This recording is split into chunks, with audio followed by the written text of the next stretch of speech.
At a high-end café where the city's elite gather under perfectly trimmed trees and sip coffee over million-dollar deals, no one expected a homeless boy to scream. But when he did, time froze. What could possibly push a street kid to interrupt the lunch of one of the most powerful men in the city?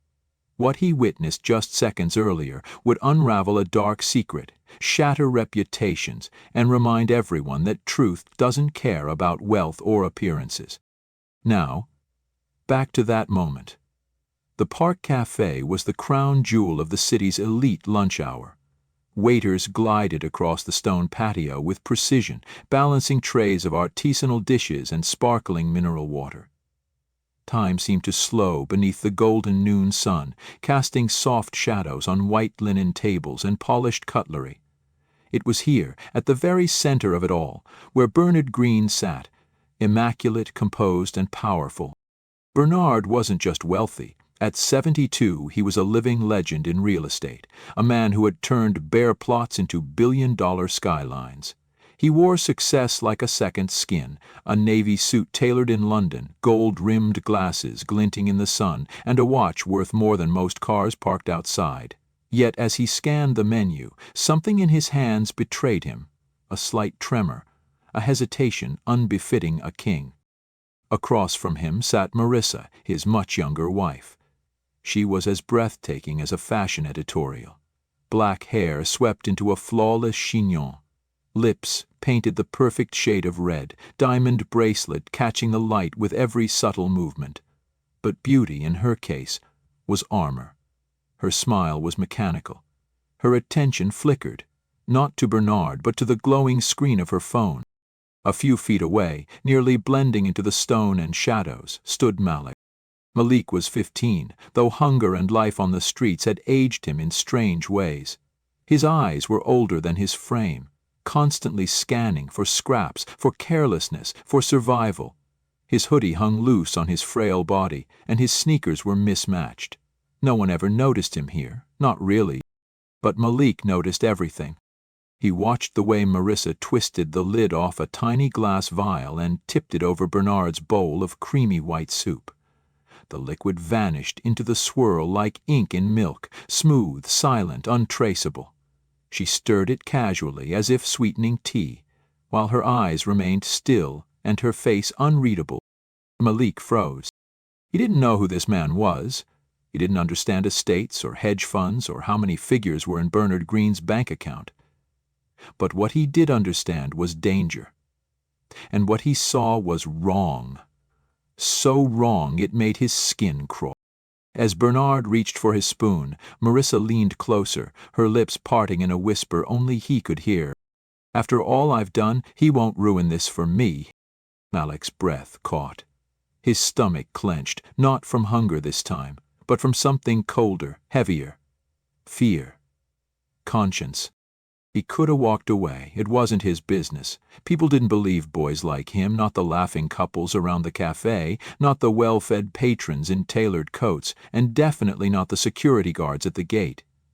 But his feet moved anyway. He stepped down from the low railing where he'd been crouched, each step heavier than the last.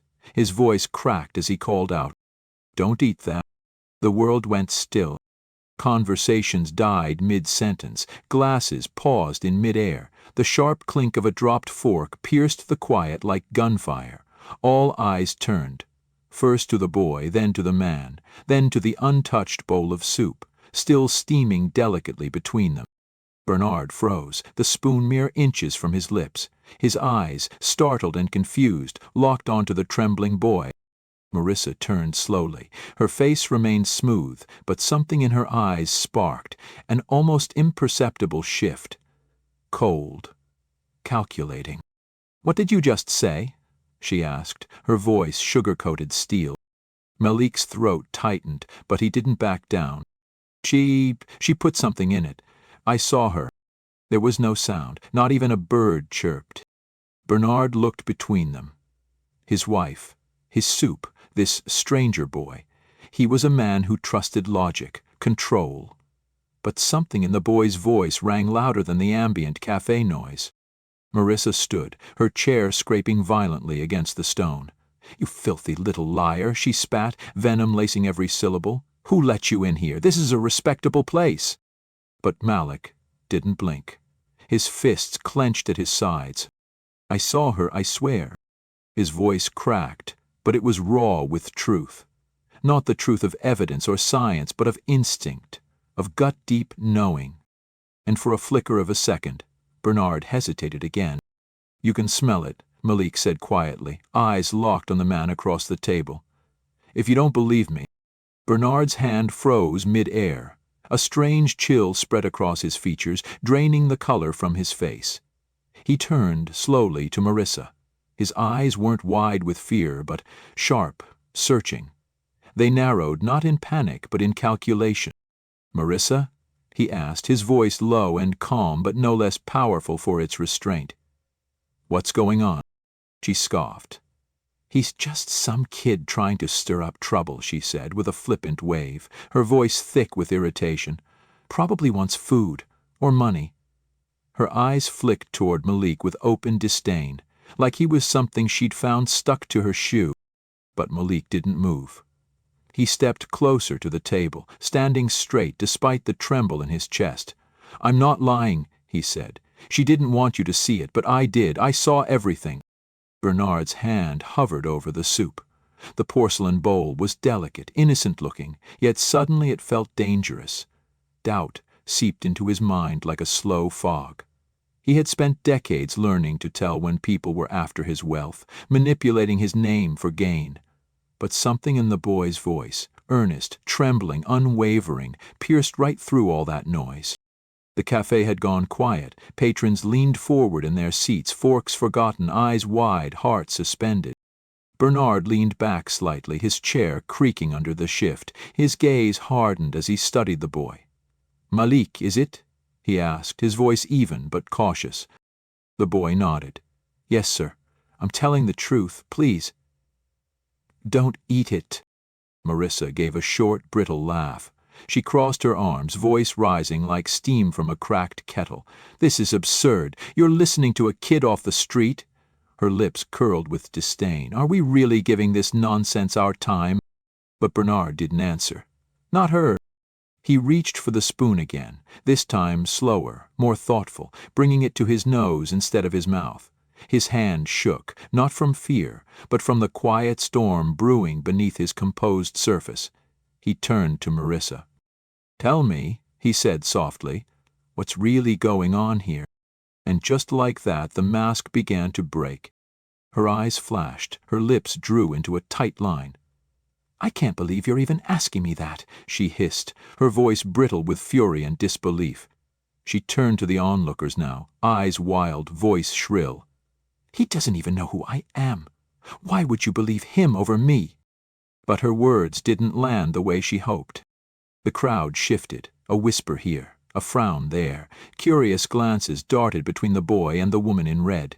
People were murmuring now, soft, skeptical voices, rippling across the tables like a current. She actually did it? Looked serious, scared, not crazy. The boy's telling the truth. Each whisper chipped at her composure like hail against glass.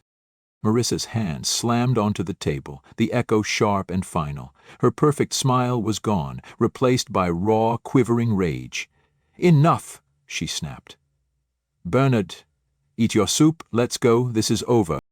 But Malik took another step forward. "You don't believe me," he said, voice trembling with urgency. "Have someone test it. You've got people, lawyers, doctors, anyone can check, but please, don't eat it. If you do, you'll regret it."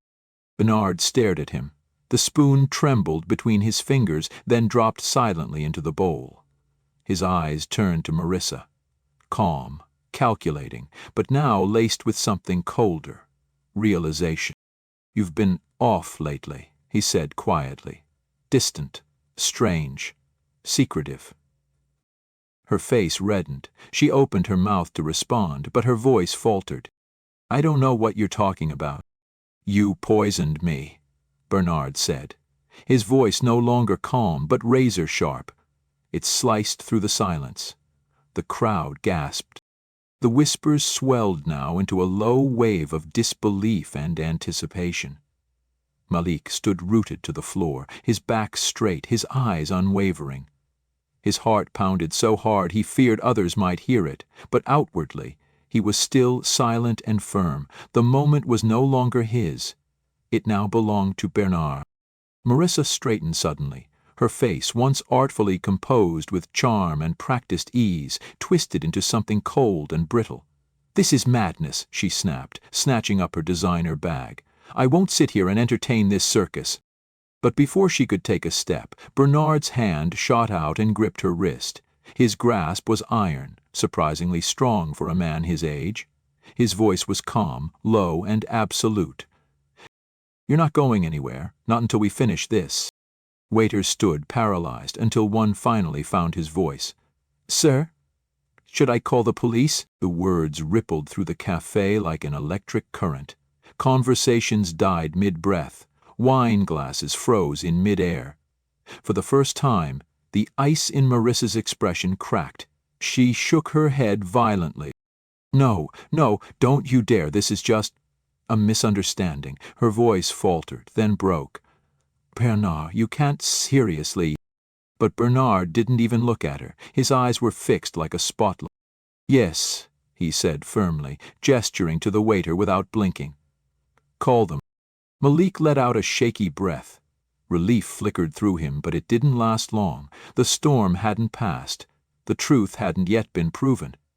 And doubt, cold and quiet, began to slither back into his mind. What if Bernard didn't believe him, not all the way? What if Marissa slipped free of it all with another polished smile and practiced lie? Still, Malik stood his ground. Bernard's voice cut through the tension again. "Malik," he said, this time more gently, "you said you saw her pour something into the soup. Can you describe it?" The boy stepped forward, nodding quickly, his voice clear despite the fear. It was a small jar, like a medicine vial. It had clear liquid inside. She poured it in while you were on your phone, then stirred it like nothing happened. I swear, I saw everything." Bernard's jaw tightened. He turned slowly to Marissa. "Is that true?" Marissa scoffed, her tone cracking under the weight of her unraveling mask. "This is ridiculous," she spat. "Why would I ever do that?" But Bernard didn't blink. "Why would he lie?" he asked simply. "What does he get from this?" The cafe murmur surged again, and then came another sound, one that silenced them all. "Sirens." It was growing louder. "Oh, sir." Marissa's face turned ghostly pale. Her eyes darted to the soup bowl, to the boy, to the back of the cafe, as if calculating escape. And in that instant, the elegant facade she wore like perfume collapsed. She whirled on Malik, her voice shaking. "He was watching us, probably looking for a scene to make. He's just jealous of people who actually have something, that's what this is." Those words struck Malik like a slap. But he didn't back down. His voice, though hoarse, rang out with moral clarity. "I don't envy him. I don't envy you. I saw what I saw. And I couldn't just walk away while you tried to hurt him." The sirens reached their peak and 2 police officers entered the cafe. Their presence immediately shrunk the room, tension compressing into a single breath held by everyone. One officer approached, hand resting on his belt. "What's going on here?" he asked, voice firm but professional. Bernard stepped forward, tall, composed, commanding despite his age. "Officers," he said clearly, "I believe my wife may have poisoned my food. This young man saw it. Please, take a look at the bowl." The officers exchanged serious glances. One bent down and carefully examined the soup, sniffing it cautiously. The room fell to a whisper again. He straightened, then turned to Marissa. "Ma'am," he said evenly, "do you have anything to say about this?" And for the first time since the boy screamed, Marissa couldn't summon a lie.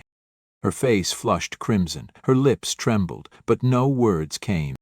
"Ridiculous," Marissa snapped, her voice rising with desperation. "He's just some street kid trying to stir up drama." She turned to Bernard, pleading now. "You can't seriously believe this garbage." But the police officer remained calm. He stepped closer, glancing at Bernard before speaking firmly. "We need to test the contents, sir," he said, reaching toward the soup. "No!" Marissa shrieked, her voice cracking as she lunged toward the bowl, but it was too late. Her outburst only intensified the crowd's suspicion. Heads turned, phones were raised, the entire cafe became a stage. The officer narrowed his eyes. "Ma'am," he said coolly, "is there anything you want to say before we proceed?" Marissa froze. Her chest rose and fell in sharp, uneven breaths. Her fingers clutched her designer bag like a lifeline. She glanced at Bernard, then at the officers. The mask she had worn so effortlessly all these years had begun to crumble. And then it shattered completely. "You want the truth," she hissed, her voice low but poisonous. "I'm tired of living under his shadow, of him controlling everything. He wasn't supposed to live past this year." She stopped, but it was too late. The cafe erupted in gasps, chairs shifted, silverware clinked against plates. A woman near the window dropped her wine glass. Bernard stared at her, expressionless. His face was stone, but his trembling hands gave him away. One officer stepped forward. "Ma'am," he said with grim authority, "you are under arrest for attempted murder. Hands where I can see them." Marissa snapped. Her calm was gone, replaced by hysteria. "I deserve everything he has," she screamed as the officers restrained her, twisting her arms behind her back. "Everything! You don't understand! He owed me!" Her screams echoed through the stunned cafe as she was led away, her perfect world collapsing behind her like glass. Bernard collapsed back in his chair, hollow and stunned. His fingers pushed the bowl of soup farther from him, as if even its presence disgusted him now. He stared forward, not speaking. His breath was shallow, his face a portrait of betrayal, not just by Marissa, but by the version of life he thought he understood. And then his eyes found Malik. The boy stood a few feet away, still frozen, unsure, terrified, half expecting to be yelled at or worse. But Bernard's gaze shifted, not with anger but with something softer. Recognition, realization. The boy hadn't just shouted into the silence. He had saved a man's life. The chaos of the cafe dimmed into a background hum as Bernard motioned gently to the chair across from him. "Malik," he said, his voice hoarse but calm, "sit." Malik hesitated. His eyes darted around the room at the faces staring. But Bernard's tone wasn't a request, it was an offering. Slowly, Malik stepped forward and sank into the chair, shoulders tense and unsure. He didn't speak until Bernard did. "You saved my life," Bernard said, the weight of those words anchoring the space between them. "I don't know how to repay that." Malik shook his head. "You don't have to," he said quietly, gripping the edge of the table. I couldn't watch it happen." Bernard nodded slowly. His eyes drifted past Malik, gazing somewhere far beyond the cafe walls, as if trying to piece together where his world had gone wrong, and why it took a boy from the streets to set it right. Bernard exhaled slowly, still watching Malik. "You know, most people," he said after a long pause, "they look away, pretend they didn't see anything. That's easier, safer." He leaned forward slightly, his voice softened with reflection. "But you didn't. That took courage." Malik gave a small shrug, his voice barely above a whisper. "I guess I just don't like seeing people get hurt." For the first time, Bernard saw him, not as a homeless kid disrupting lunch, not as a statistic, but as a soul, a human being with a story, one the world had ignored. "How long have you been living like this?" Bernard asked. Malik glanced away. "A while," he murmured, vague on purpose. Bernard didn't press. Instead, he reached into the inside pocket of his jacket and pulled out his sleek black phone. "Wait here," he said quietly, standing up and stepping a few paces away. Malik watched him nervously. Was this the moment he called the police after all? Was he being handed off to social services or worse? His stomach tightened. But when Bernard returned, his expression wasn't harsh. It was warm. "Help is on the way," he said calmly. "Help?" Malik echoed, unsure. "I called someone I trust." Bernard explained. "They'll make sure you have a safe place to sleep tonight, and, if you're willing, I'd like to do more." Malik's eyes widened. He immediately shook his head. "You don't have to. I didn't do it for money or anything like that." "I know," Bernard said with a small smile. "That's exactly why I want to help." He leaned in a little. "You did what most people wouldn't, and believe me, Malik, if this world had more people like you, it'd be a much better place." Malik looked down, not sure what to say. A warmth spread through his chest, one he hadn't felt in years. He couldn't name it, but it felt like something close to being seen, maybe even belonging. The café had begun to quiet. Patrons slowly drifted back to their own lives, but none could shake what they'd just witnessed. There was a new kind of hush in the air, a silence born from thought, from witnessing something undeniable. Bernard took a long sip of his water, his voice pensive. "Sometimes life gives us a chance to change someone else's story." He turned to Malik, his eyes sincere. "Today, you changed mine, and maybe, just maybe, I can help change yours too." Malik's dark eyes met his. For the first time in a long time, something stirred in them, not fear, not hunger, but hope. They sat together in the late afternoon sunlight as it stretched long across the café patio, two souls from opposite worlds brought together by one unexpected act of truth. The lesson lingered long after the plates had been cleared and the last cappuccino cup wiped down. Because sometimes courage doesn't wear a suit. Sometimes kindness comes from the people the world has ignored, and sometimes a boy in a tattered hoodie becomes the one who saves everything. Malik didn't say much after that. He sat across from Bernard as the last slivers of sunlight filtered through the café's high windows, brushing across his worn sleeves and tired eyes. The boy had spent so long being invisible that being noticed, truly seen, felt like standing in the sun after years underground. It warmed him, yes, but it also burned. It asked him to believe again. Bernard watched him, quietly. The boy's presence had awakened something dormant in him, not pity but perspective. A man who had built empires, conquered markets, and curated his life with precision had almost died in the most human of ways. Betrayal by someone close. And the only reason he was still alive was because someone with nothing chose to care. The irony was not lost on him. "I know people," Bernard said suddenly, breaking the silence.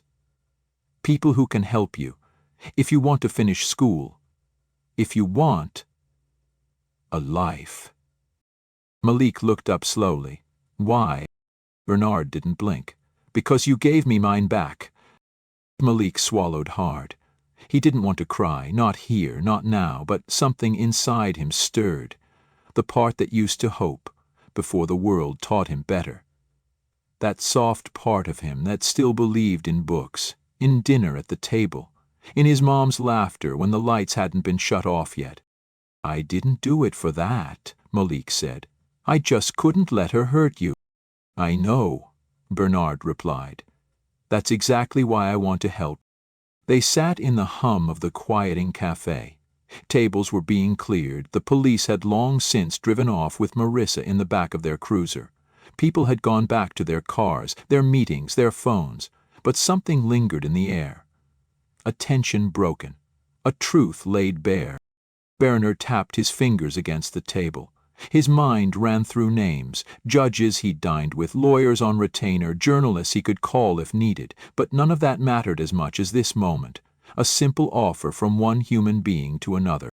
"You said you liked books," Bernard said again, softer now. "What kind?" Malik shrugged. "Fantasy, the kind where kids become something more, not because they wanted to, but because the world forced them to." Bernard gave a dry chuckle. "Sounds familiar." A silence followed, but this time it wasn't awkward. It was spacious. Safe. "Do you have anyone?" Bernard asked. Malik shook his head. "I had my mom. But she got sick. Real sick. Then it was just me." "I see."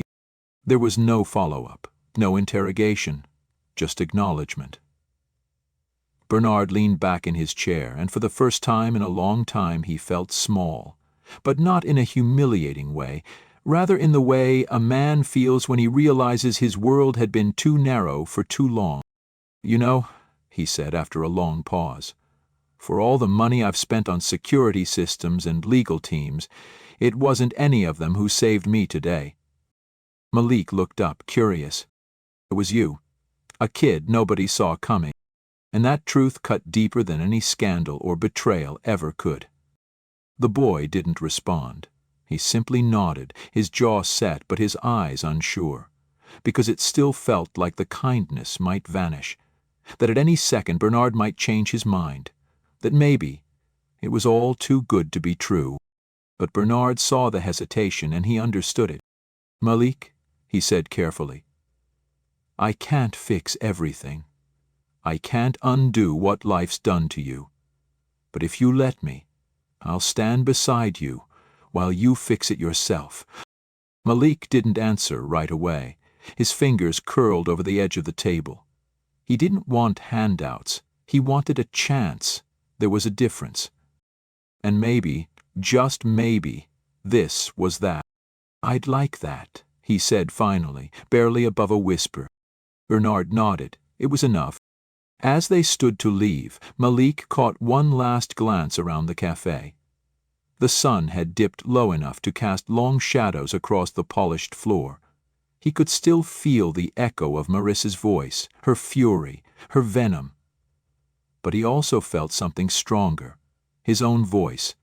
He had used it, and it had mattered. Outside, the air had cooled. A soft wind rustled the trees lining the edge of the square. Cars passed, life resumed. But not for Malika, not quite the same. He walked beside Bernard, not behind, not in the background, but beside.